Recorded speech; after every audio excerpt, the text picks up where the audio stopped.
to create. I'd say that's true. Anyways, guys, welcome back to the most amazing gaming channel in the world. Today we're going to be going over the Season 3 Loki build. Now, to start things off, I do want to say if you haven't already, go and follow the Twitch and the Twitter down below. It'll be super helpful. Plus, we get to interact more and all that other fun shit. Second, you might be noticing something different, which is the kind of face cam type thing. I recently just caught kind of a green screen, so to say. So I wanted to do this so you guys, when I play, I'm kind of testing the waters. So when I do matches, you guys can actually see my expressions and not just hear my voice. You can see, like, you know, the excitement that I get or the frustration I get when I'm fucking up.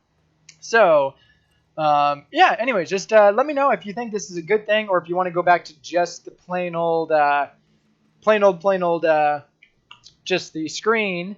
In addition to that, this is also the first video that I'm recording 60 frames per second. So, I'm trying a bunch of new shit here. I would love it if you guys would let me know if this is good or bad or what to go back to, things like that. Without further ado, I love how I have 100,000 gold and he only has 100. Anyways, without further ado, first one you want to upgrade is going to be your 2. Next one's going to be your 1, just because it's going to give you kind of a escape and things like that. Next one will be 3, and then you want to upgrade the 3 first. Now, I should say, I mean, as you guys can watch the level up duration here, first of all, your 2 just does AoE damage and allows you to actually get your passive off and clear the jungle camps quick at level 1. The second one does apply bleed damage and just kind of lets you get through on that. But your 3 is super helpful, but you don't want to hold on to that at level 8 because your 1 definitely does help as well. So, getting back into what I was going to be saying, which is you will want to use this build not for solo lane, obviously, because I'm upgrading the decoy last. So keep that in mind. I really just don't want you guys to be like, holy shit, I tried this in solo and I got fucked up. You are the worst person ever. That's because I'm not really doing it for a solo Loki gameplay. This is more for the traditional jungle type thing like that. Anyway, start going through the build. First, you want to grab, well, first, you get most of the time 1,500 starting gold, unless you're in something like Conquest. Obviously, get Boomba's mask, things like that. But you'll want to go ahead and grab second tier tranny and first tier boots, then go back and finish tranny, and then finish off your boots. At that point, go into Jotun's Wrath, Titan's Bane. I get Hydra's Lament 5th, because at this point, it's actually going to boost you a lot, because the extra 30% damage is going to be super helpful. Without Titan's Bane, it still is good, but it's not as good. That's why I'm not keeping it as my last item. This is just a really, really fucking overpowered thing. So it's really, the hardest thing was figuring out the actual buy order. But you guys can see there. For the relics, I really loved Frenzy, the second one, because you are an assassin. Keep in mind, you may need to get beads or sanctuary, just because, you know, you may need to. I mean, if you're going to get ganked and things like that, you're going to need something to get out.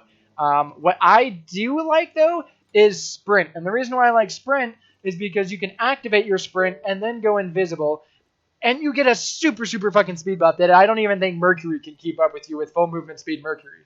So, yeah, that's essentially it. If you guys did like the video, give it a like, comment, subscribe, all that fun shit. Let me know which gods you want to see next.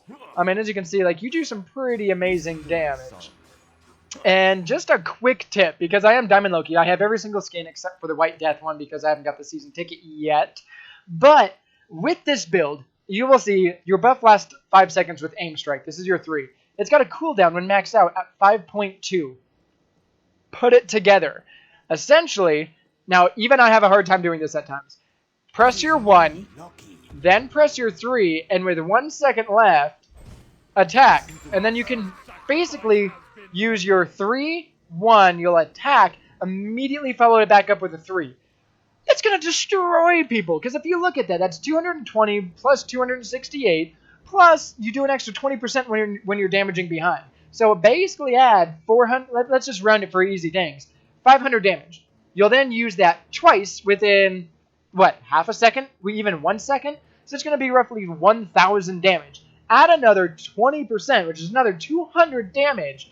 That's essentially 1,200 damage just with your 3 in a matter of 1 second, not including using your 1, or not using, but having the damage per tick on your 1, which is roughly 150 per tick every half a second for 2 seconds. So that's adding another 600. So that's 600 plus 1,200.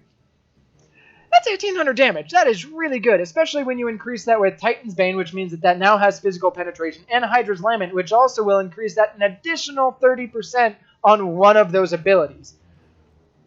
Not too bad if I do say so myself. But anyways, guys, thank you so much for watching. If you guys did, leave it a like, comment, subscribe down below. Next one is going to be Zhong Kui, and then I believe a Kukulkan, a Giannis, and then a Nuwa. I believe I will try and get to all of them. I do keep a track, and I do try and get them out as quick as possible. Thank you guys so much for watching. Enjoy just this cancerous guy. But anyways, have yourself a good one. Until the next time, have yourself a fucking amazing life.